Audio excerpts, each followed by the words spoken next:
All right. Let's get them started.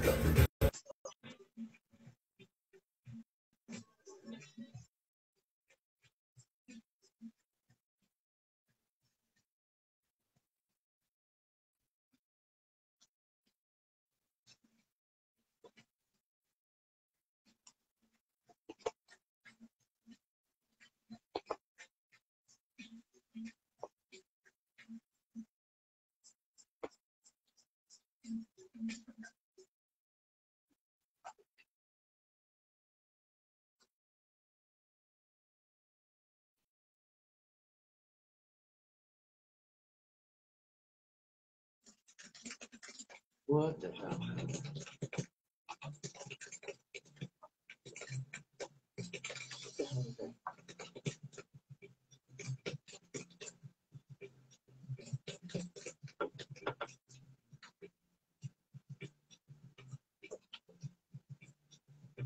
Those of us that know it,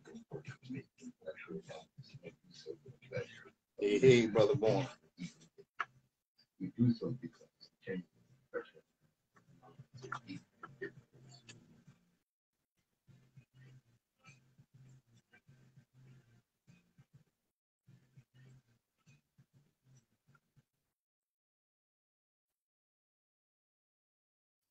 Good morning, my children of the sun. Welcome to the Open Eye on WHGE 95.3 FM. I'm your host and third eye optometrist, Patrice Gibbs. And today, I don't know if my partner Nsoromma is going to make it or not. He is preparing for a performance at Northside Day at Price's Park. He and his partner Smooth. Together, they are known as Implosion. You want to go over there at 1 o'clock today and see my boy perform. He is a hell of a musician and rapper. Hey, Sister Donnell, I see you there, sister. All right. Yes, indeed. Let's get it. So the first thing I gotta do, I want to ask you for some help. Let me tell you something. My great niece, Kennedy Wright, she got handled. Okay, KK is point guard for girls only basketball team. Okay, she is part of the girls only sports and enrichment program, which aids in the academic, emotional, and physical development of their players through the promotion of teamwork, sportsmanship, and athletic competition. If you can please help this program keep going. It's a great program. A donation, no matter how small, would be a big help. And donations will assist with team trips, uniforms, tournaments, and equipment. So if you can donate today, go to their Cash App. That's $ Girls Only 302. That's Girls Only Sports and Enrichment Program. You can donate at $ Girls Only 302. So help my great niece out, because he is really doing well. Matter of fact, I think they're in the Nationals playing even as we speak. All right, this is WHGE 95.3 FM. Oh, let me get this out the way right quick. All right. The views and opinions expressed on the Open Eye are those of the hosts, guests, and contributors, and do not reflect the policy or position of WHGE 95.3 FM, nor our sponsor, the Delaware Center for Homeless Vets. Any content provided by Open Eye's hosts, guests, or contributors are theirs and are not intended to malign any religion, ethnic group, company, or individual. All right, that's our disclaimer. Let me tell you something, in case you didn't know. The greatest weapon is not a gun or a bomb. It is the control of information.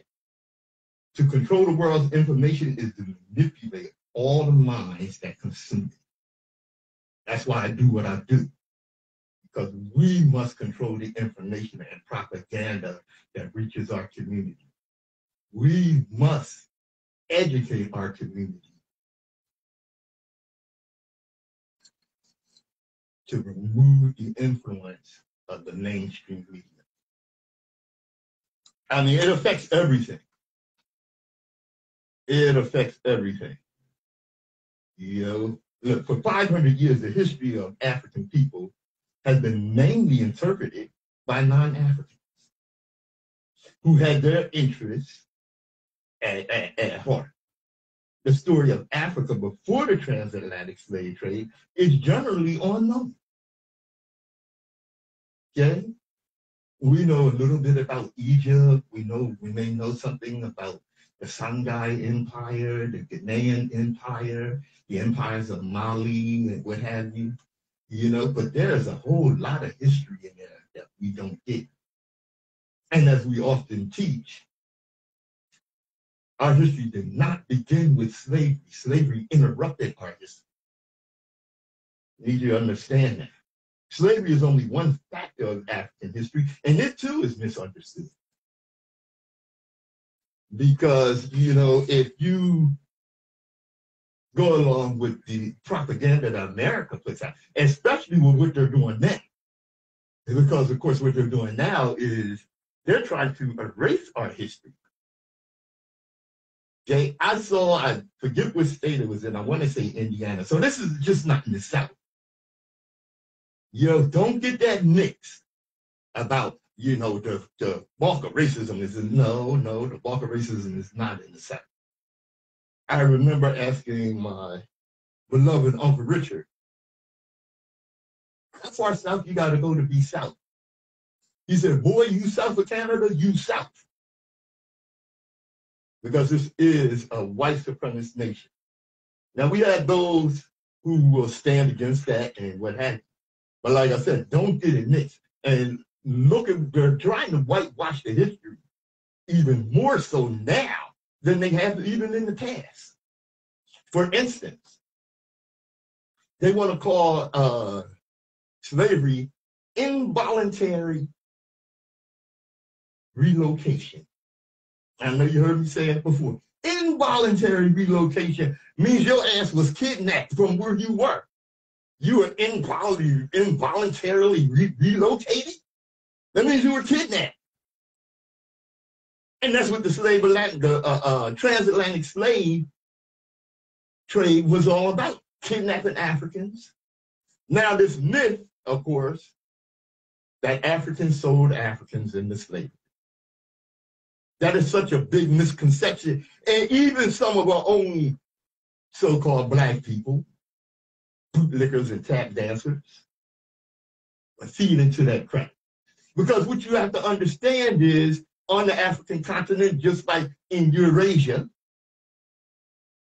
on the Eurasian continent, because Europe is not a continent, it is really just a part of Asia, the western part of Asia, okay? You had different nations.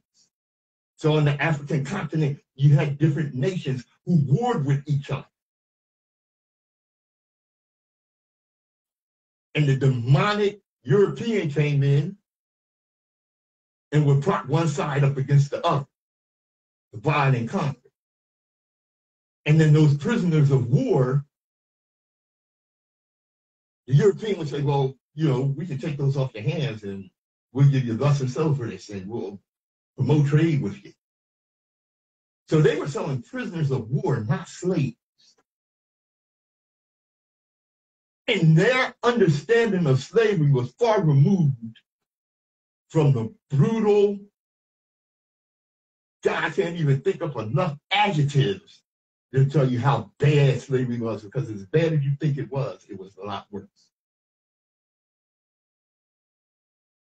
The Africans' idea of slavery was more or less almost like indentured servitude.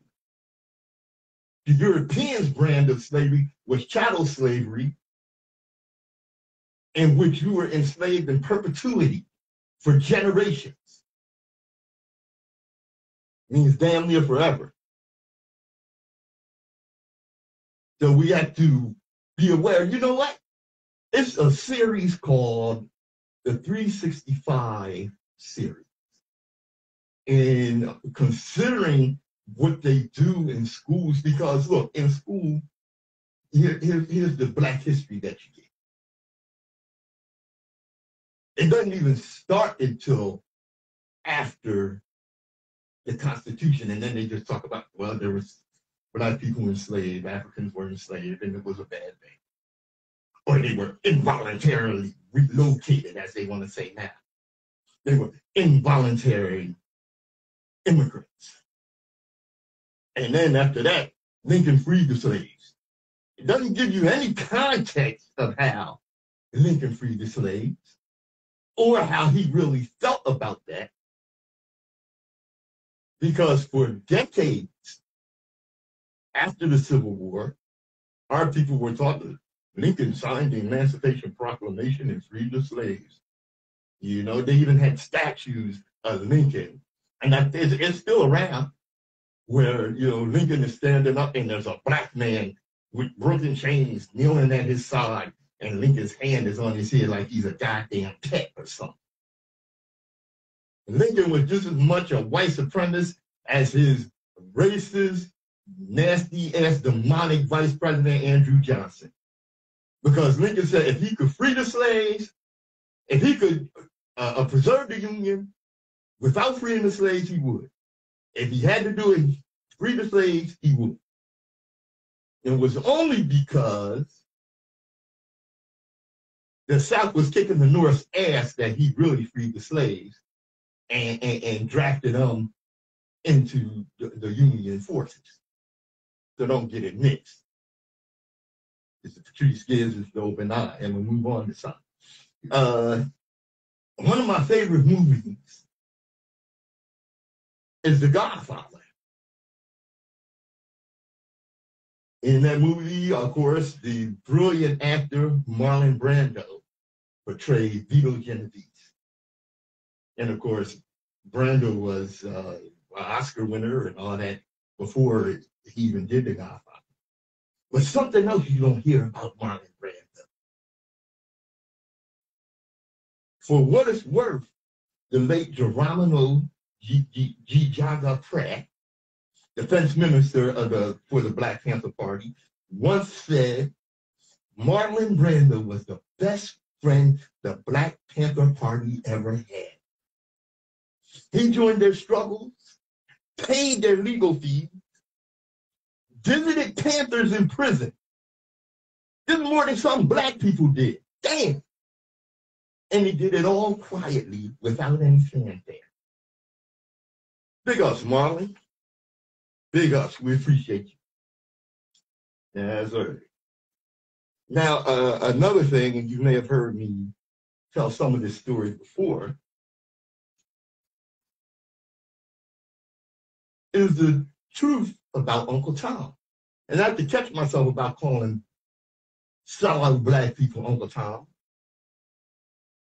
Big ups to Brother Kerry Parson for posting this and reminding me of this. Uncle Tom was a man who refused to beat black women. Uncle Tom was a man who refused to tell on other slaves. Uncle Tom was a man who put cotton in other slaves' bags at night so they wouldn't get beat. Uncle Tom was a man who helped 100 slaves get free long before the Underground Railroad.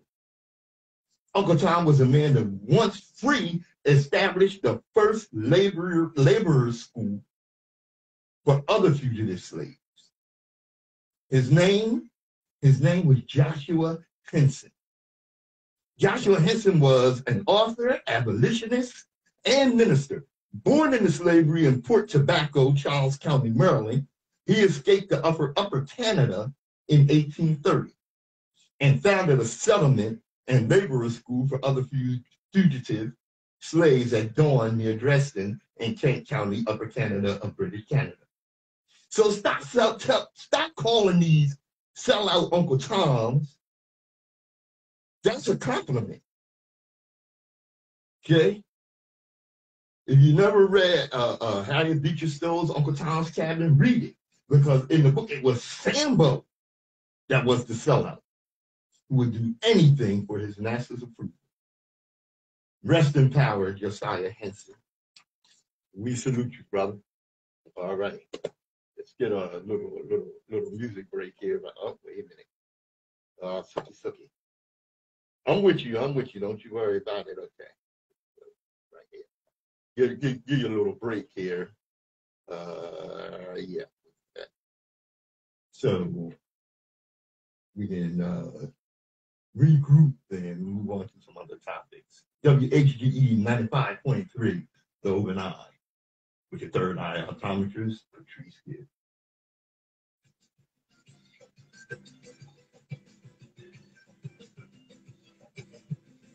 All right.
WHGE 95.3 FM, the open eye.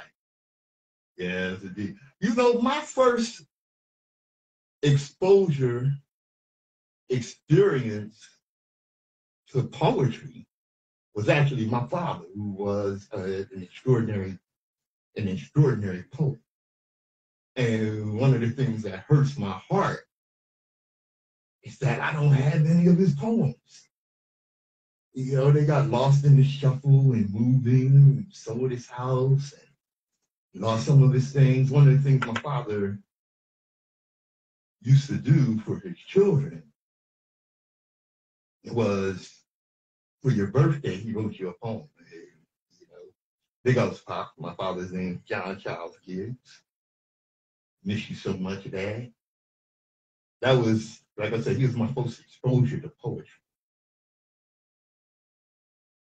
After that, my grandfather, Christian Jones, when I was about 10 years old, gave me a book on the life of the great Langston Hughes.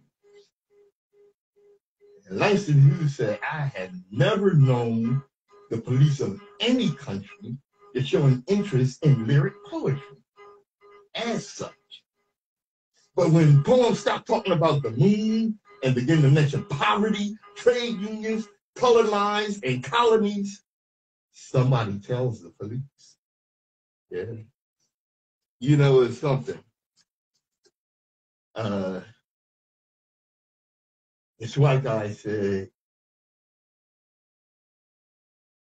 well, let me start here. His brother, Ryan Jones, said he was talking race with a friend who happened to be white. I told him that as a black person, we often enter situations distrusted and had to do so much more than the next person to establish trust, simply because of the color of our skin. Yeah. He said his white friend replied, do you know why a lot of non-blacks are hesitant around black people?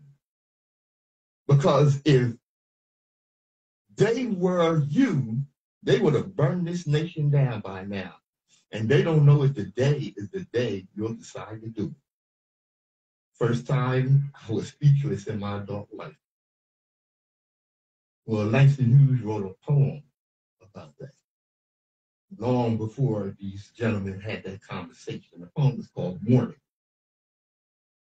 Negroes, sweet and docile, meek and humble and kind, beware the day they change their mind. Wind in the cotton fields, gentle breeze, beware the hour it uproots trees. Langston Hughes.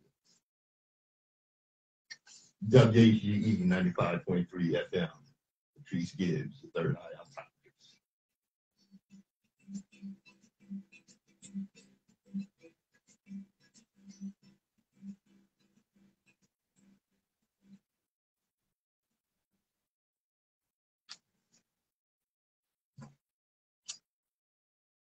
WHGE 95.3 FM. Oh, I'm not finished with history.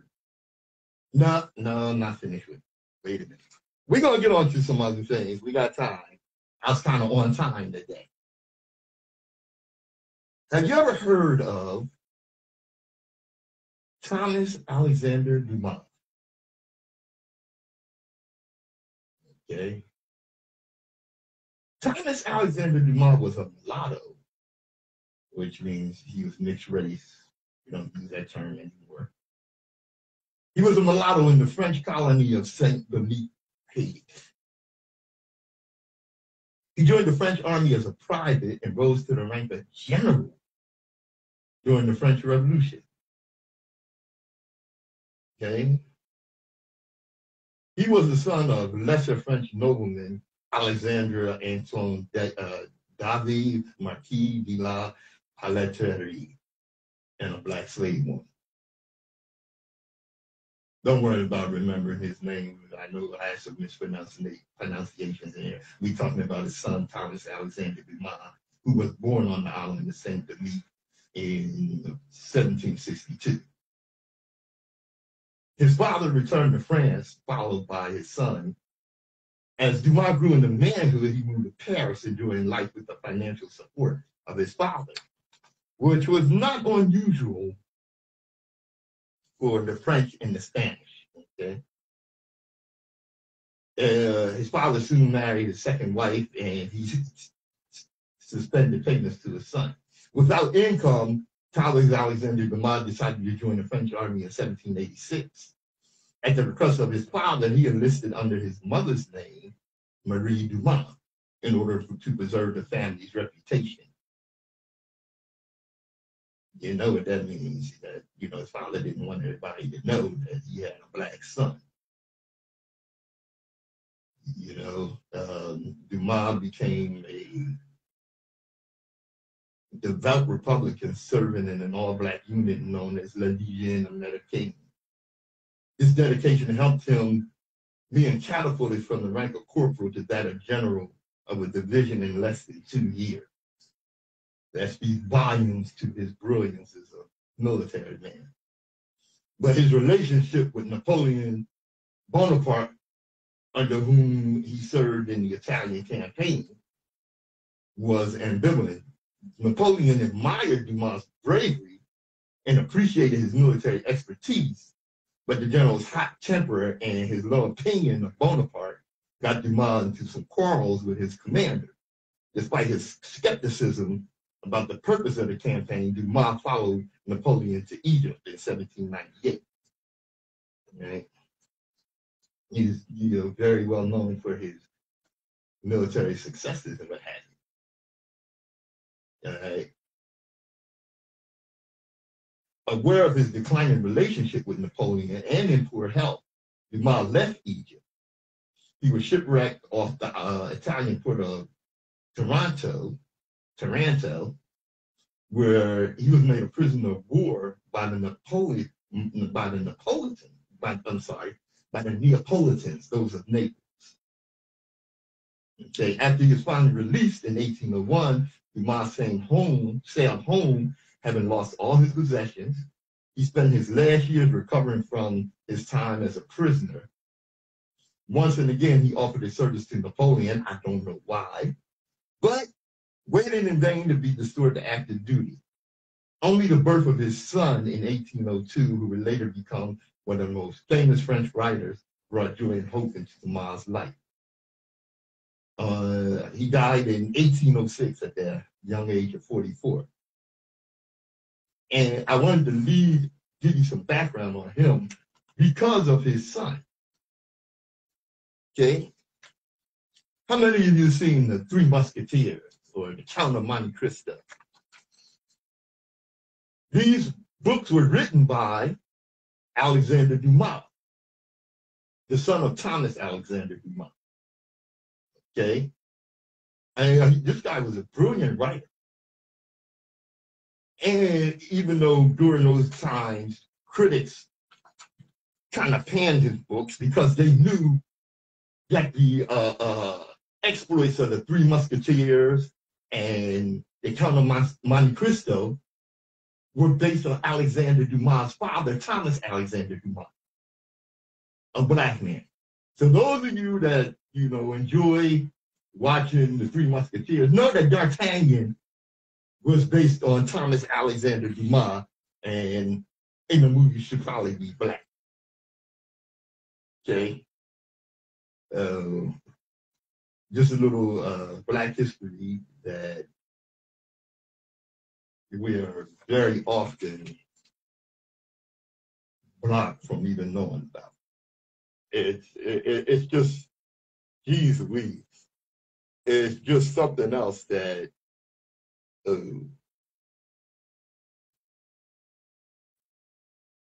we unfortunately depend on the mainstream for our education. Remember what Dr. King said about education. He was all for it, integrating the buses and diners and this, that, and that. But when it came to the education of our children, he was not with that. That's something that a lot of us are unaware of. WHGE 95.3 FM. So open up.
That is Vacant Lots by me, Patrice Gibbs. Yes. Okay, by now I know you're very much aware of the plight of WNBA star Brittany Griner over in Griner over in Russia. She pleaded guilty to whatever this BS drug smuggling charge was. And often, when you're here in the States, you plead guilty to a lesser charge in a plea bargain so that you don't get as much time as you would have gotten if you went to trial. The judge over there didn't give a damn. He sentenced her to 9 years. American women's basketball star Brittany Griner was convicted. She wasn't convicted. I'm sorry, I got this from one of the American news agencies. She pleaded guilty to deliberately smuggling drugs into Russia and sentenced to 9 years of jail time Thursday in a case that has raised concerns she is being used as a political pawn in Russia's war against the Ukraine. You think? Judge Anna Saknikova of the Kinsky City Court delivered the sentence and fined Griner 1 million rubles, which is about $16,000. I'll tell you how bad the rules are. She said the court took into account Griner's partial admission of guilt, remorse for the deed, state of health, and charitable activities. Prosecutors then asked that she be sentenced to 9.5 years. All right. Prior to the verdict, Griner apologized to the court and asked for leniency in an emotional speech. She said, "I never meant to hurt anybody. I never meant to put in jeopardy the Russian population. I never meant to break any laws here. I made an honest mistake, and I hope that you're ruling that it doesn't end my life here. I know everybody keeps talking about political pawn and politics, but I hope that is far from this court." Unfortunately, Ms. Griner, that is exactly what is taking place. The Russians are using you to stick it to the Americans, and hopefully on their part, get some of their own prisoners back who are being held by the Americans, some of their spies and criminals and what have you. You know, like I said, she's, as we know, she's a WNBA star. But because of the pay, you know, they don't generate the attention of the NBA, and they're not paid on anywhere near the level of the NBA. And many of the players from the WNBA go overseas to enhance their income, which is understandable, which is definitely understandable. Brother Ray, how you doing? All right. Of course, moving on to the other big news, and that is Breonna Taylor. Okay. The Department of Justice has charged current and former police officers in connection with the raid that killed Breonna Taylor. All right. U.S. Attorney General Merrick Garland announced Thursday that the Department of Justice has filed charges against four former and current Louisville police officers in connection with the death of Breonna Taylor. The charges include civil rights offenses, unlawful conspiracies, unconstitutional use of force, and obstruction offenses. The federal charges announced today allege that members of a police investigation unit falsified the affidavit used to obtain the search warrant of Ms. Taylor's home, and that this act violated federal civil rights laws, and that those violations resulted in Ms. Taylor's death.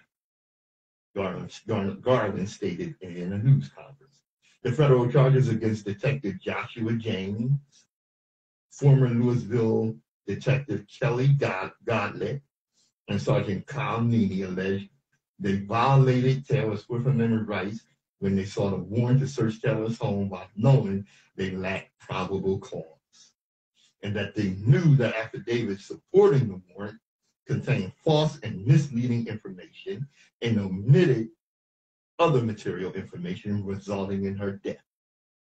Among other things, the affidavit falsely claimed that officers had verified that the target of the alleged drug trafficking operation had received packages at Ms. Taylor's address. In fact, defendants James and Godlett knew that was not true, Garland stated during a press conference. Garland also alleged that James and Godlett knew armed officers will be carrying out the raid at Taylor's home, and that conducting the search could create a dangerous situation for anyone who happened to be in Ms. Taylor's home. Prosecutors alleged that James and Godlett met in a garage after Taylor's death, where they agreed to tell investigators looking into the botched raid a false story. Charges have been filed against Brett Hankinson, a former Louisville Metro police officer who was involved in the death of Breonna Taylor. Hankinson has been charged in a 2-count indictment for deprivation of rights under color of law, both of which are civil rights offenses. Okay. Now, Hankinson allegedly used unconstitutional excessive force during the raid when he fired 10 shots through a window and sliding glass door in Taylor's home that was covered in blinds and curtains after there was no longer a lawful objective justifying the use of deadly force. Let me go over that again for you. He fired Hankinson. This is his first name. Well, I got that here. Wait a minute. Yeah, Hankinson. What is his first name? All right, well, at any rate, Officer Hankinson fired 10 shots through a window and sliding glass door in Taylor's home that was covered in blinds and curtains after there was no longer a lawful objective justifying the use of deadly force. He had no idea who the hell he was even shooting at. This was a hit. Don't get it mixed. And I'm going to explain that to you further. He was shooting blindly into her apartment, not giving a damn who he hit. Whoever in there was to be killed. Now, he went on trial, Hankerson, on state charges relating to the raid on Taylor's apartment and was found not guilty on all counts. He was charged with recklessly shooting into a neighboring apartment during the course of the raid that ended with the death of Breonna Taylor. Not guilty on all 3 counts of wanton endangerment in the first degree. He was charged because, one, somebody had to be charged. 2, the people he endangered, their next door neighbor, were white. He wasn't charged for wantonly, blindly just shooting into Breonna Taylor's apartment. He was only charged because the bullets went through the wall and could have endangered her white neighbor. Damn. And of course, Taylor's death sparked protests nationwide in 2 years. And outrage was further inflamed after no officers were charged in relation to her fatal shooting. The lack of accountability showcased in every aspect of Breonna Taylor's killing speaks to how much more work there is to be done before we can say our justice system is fair and our system of policing is protective of people of color, specifically Black people. The Justice Department has had a pattern of, or practice investigation ongoing into the Louisville Police Department since April 2021. Assistant Attorney General Kristen Clark from the Department of Justice Civil Rights Division told reporters the separate investigation remains ongoing and that Department of Justice has a team on the ground still conducting interviews with stakeholders and are conducting ride-alongs with police staff. So it's been known that the Louisville Police Department has long been corrupt,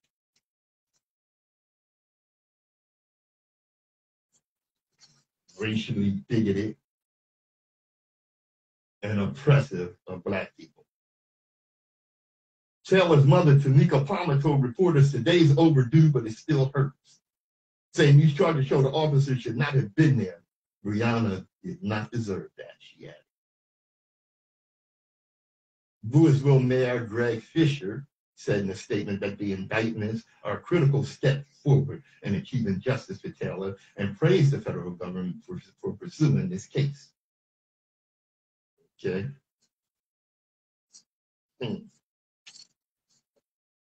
So, Keo, I see you in there, sister. All right.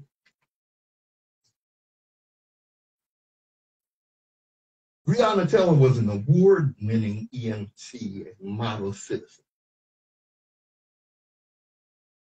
She loved her family and community, working at 2 hospitals as an essential worker during the pandemic. Okay. A division of the Louisville Police Department performed an illegal, unannounced drug raid on her, no-knock warrant. Botched, not a single officer announced themselves before ramming down her door and firing 22 shots, shooting Breonna 6 times, killing her.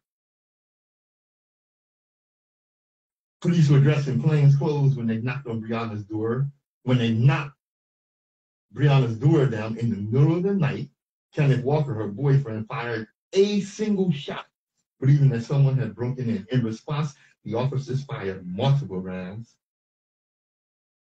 killing Breonna. Okay. Now, Louisville, Kentucky, because the governor didn't speak up.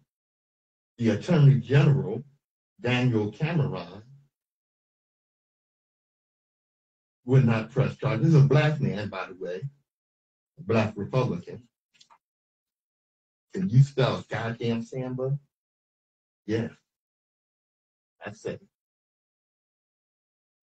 And like I said, this was a hit.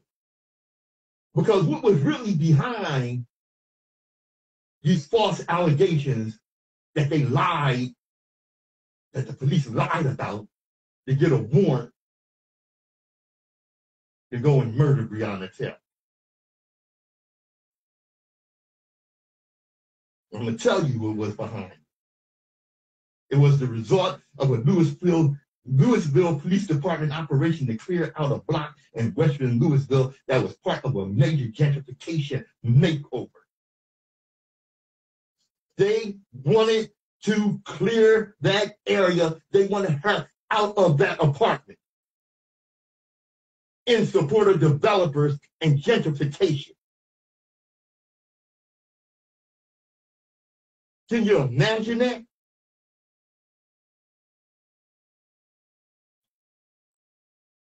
Okay. Jefferson Circuit Court Sunday, Jefferson Circuit Court alleged a police squad named Place-Based Investigations had deliberately misled narcotic detectives to target a home on Elliott Avenue, leading them to believe they were after some of the city's largest violent crime and drug rings. The complaint, which amends an earlier lawsuit filed by Taylor's mother against the 3 Louisville officers who fired their weapons in Taylor's home, claims Taylor was caught up in a case that was less about a drug house on Elliott Avenue and more about speeding up the city's multi-million-dollar Vision Russell development plan.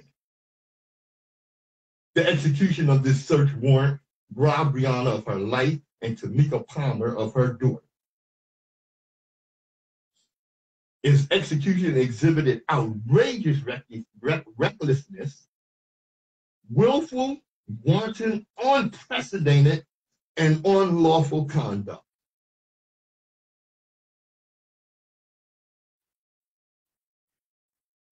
Okay? The Vision Russell Initiative, as evidenced by the city's work to support with $1 billion capital projects over the past few years, including a new YMCA, the city's foundational $10 million grant to the Louisville Urban League's Sports and Learning Complex, Cedar Street housing development, new businesses, down payment home ownership assistance, and of course the remaking of the large Beecher Trail Terrace initiative. Okay? And of course, Louisville leaders are saying that, you know, it's just a false narrative. The hell it is, because her death was totally avoidable. The warrants carried out in the narcotics investigation were meant to target one of the primary roadblocks to development.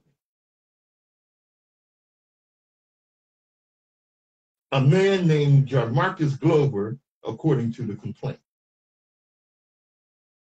Glover rented a home in the 2400 block of Elliott Avenue in the Russell neighborhood. The following alleges placing it squarely in the area planned for redevelopment. Glover was Taylor's ex-boyfriend with whom she maintained a passive friendship. Okay.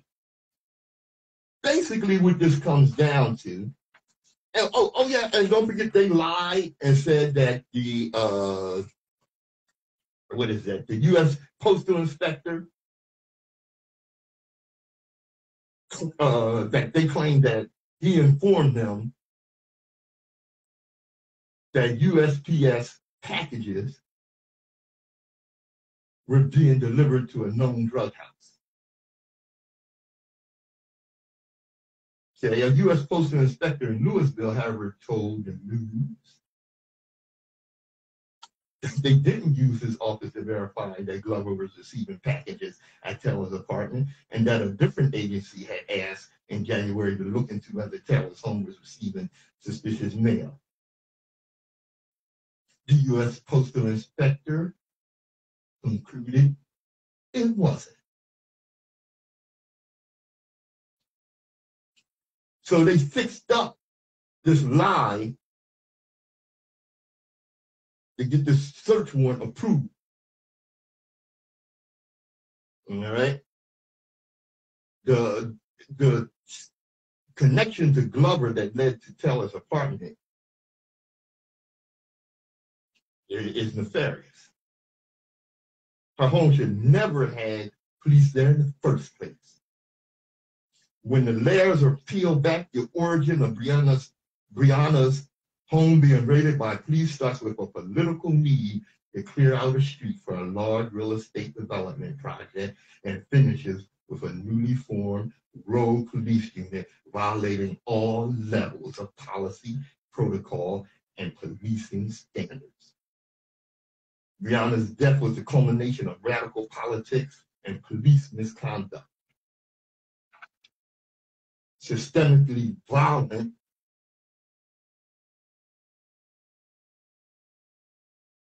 execution in support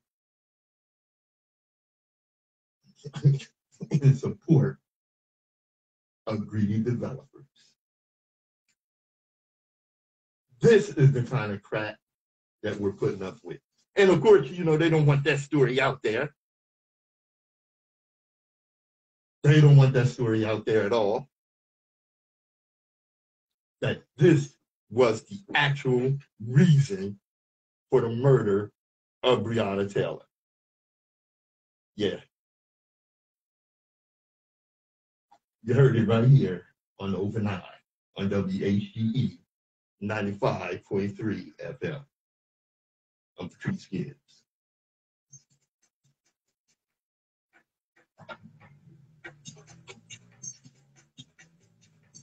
Brother Mel, I see you over there. All right, all right. Yes, indeed. Hey, Bessie, I see you, sunshine.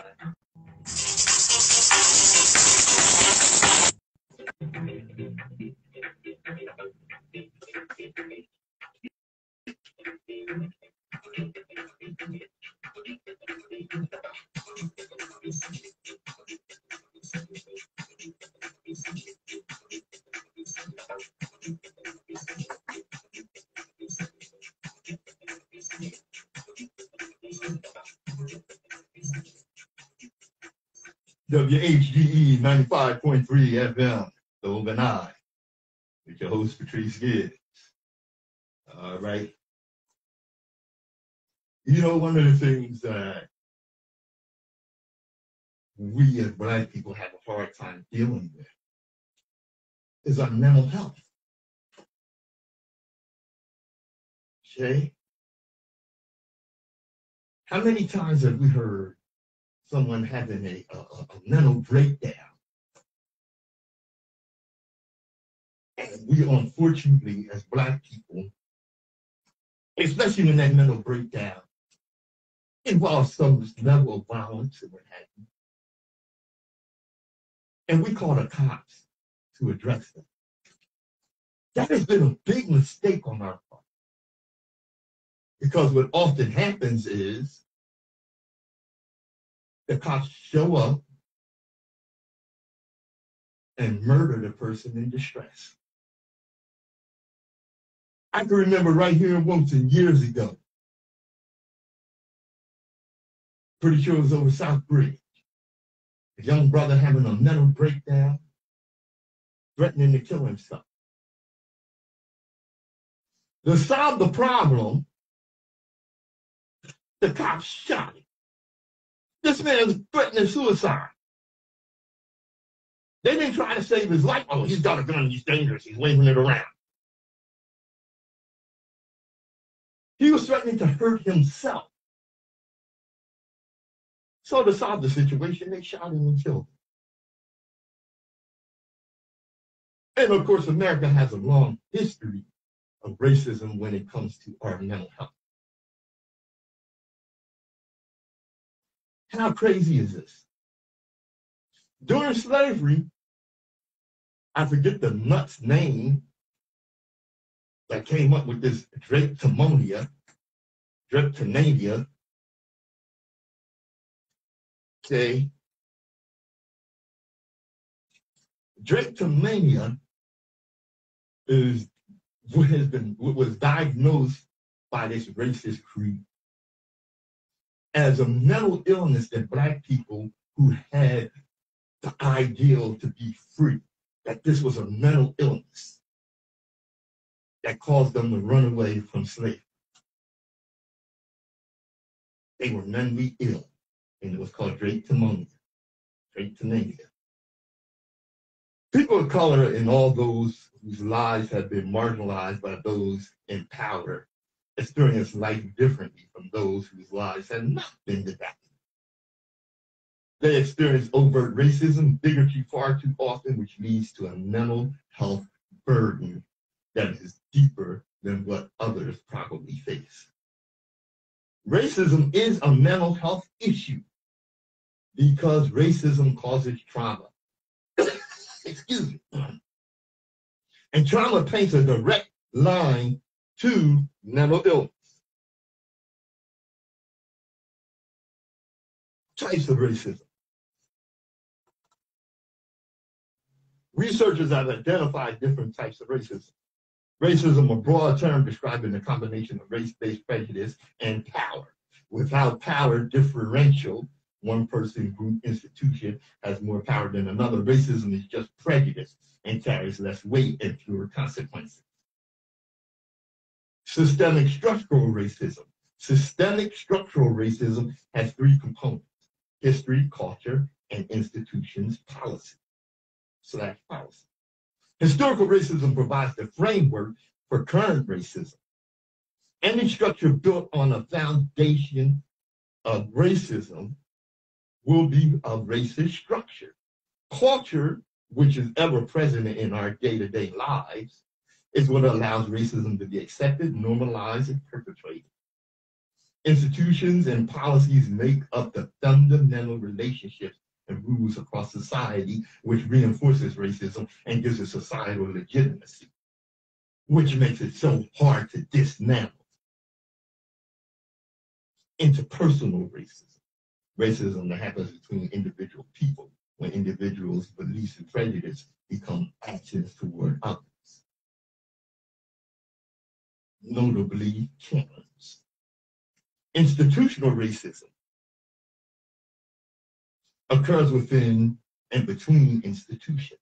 Institutional racism is discriminatory treatment, unfair policies, and inequitable opportunities and impacts based on race produced and perpetrated by institutions such as schools and mass media. Individuals within institutions take on the power of the institution when they act in ways that advantage and disadvantage people based on race. Okay, I have a couple of minutes left here. All right. Okay. Let me tell you about our treatment. I'm quoting Dr. Raquel Martin. Brilliant psychologist. She states, or she asks, you want to know why so many mental health clinicians suck at working with Black people? It's the audacity. It's the lack of intellect. Let me give you some specifics. It makes no sense that these clinicians think they can improve the mental health of Black people without understanding the context of our history and what we are currently going through. It is audacious to think that you can discuss comfortability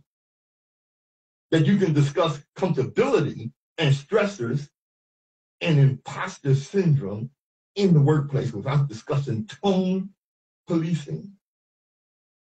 What's that tone policing? How many times have you heard, oh, why are you so excited from a white person? Or why you sound so angry? Or why you so loud? That's tone policing. And they do it all the time. Respectability politics, racism and sexism. It is disrespectful for you to think that you have the ability to discuss hypervigilance in the Black community, anxiety in the Black community, without discussing domestic terrorism, police brutality, and Jim Crow. It is ridiculous. As a matter of fact, it is incredibly ridiculous to think that you could discuss depression and post-traumatic stress disorder in the Black community without discussing food apartheid. Y'all know what food apartheid is? That's where many in our community don't have the transportation or funds to make it to the outlying supermarkets and what have you. Eat the unhealthy food in dollar stores. It's food apartheid. You can't discuss disorder in the Black community without discussing the school-to-prison pipeline and gang violence. It is ridiculous for you to think that you can improve the self-esteem of the Black community without discussing racial identity development and decolonization of mental health. It's one of the reasons why they sunk. It's one of the reasons why so many Black people end up feeling invalidated. Because you want to talk about here and now, partially you're not even good at that. But you can't even talk about the context that contributed to us being where we are right now. That's one of the reasons that Dr. Markell is good at her job, because she does include the historical context, because she reads not only about what happened previously and starting at enslavement, but after that. Do a better job. This is Patrice Gibbs on The Open Eye. And as we always tell you, destiny determines who enters your life, but you decide who stays. Therefore, value those who value you, and don't treat those as a priority who treat you as an option. This has been Open Eye. Thanks for joining us.